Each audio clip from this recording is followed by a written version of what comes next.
since President Trump came to office and actually during his presidential campaign, he was a staunch critic of the way that NATO operated.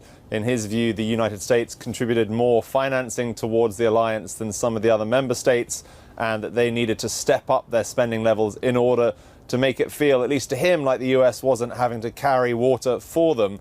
What we've seen over the last 3 years, since that criticism became so public, was that spending levels at a lot of the NATO members have increased closer to the 2% that is a necessary component of membership. And President Trump, on his way here yesterday in Washington, spoke about that to reporters outside the White House.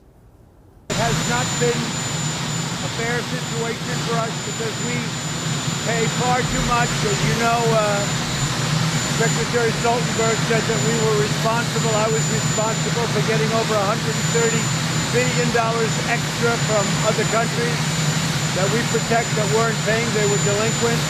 So we'll be talking about that. We'll be talking about a lot of things. So you heard the president there with the background sound of Marine One, his helicopter, of course, talking about the fact that he claims $130 billion worth of extra defense spending amongst NATO members is down to him. Of course, a lot of those members had intended to increase their defense spending year by year and would have reached that 2% perhaps a little slower than has now happened. But for him to claim credit for that, of course, is very much of a piece with his view around the world. He'll be here later on today meeting with other European leaders, meeting with NATO members that we don't yet necessarily know some of the details around, and then they'll all be gathering here at Buckingham Palace. As you mentioned, there are divisions among them when it comes to how NATO operates, NATO's effectiveness.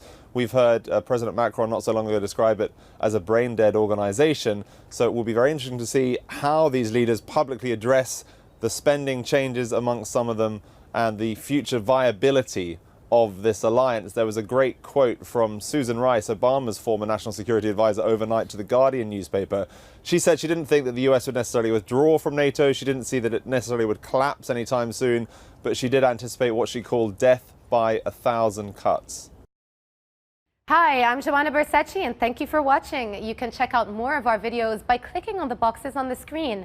And don't forget to subscribe to our channel for more from CNBC International. Thank you for watching.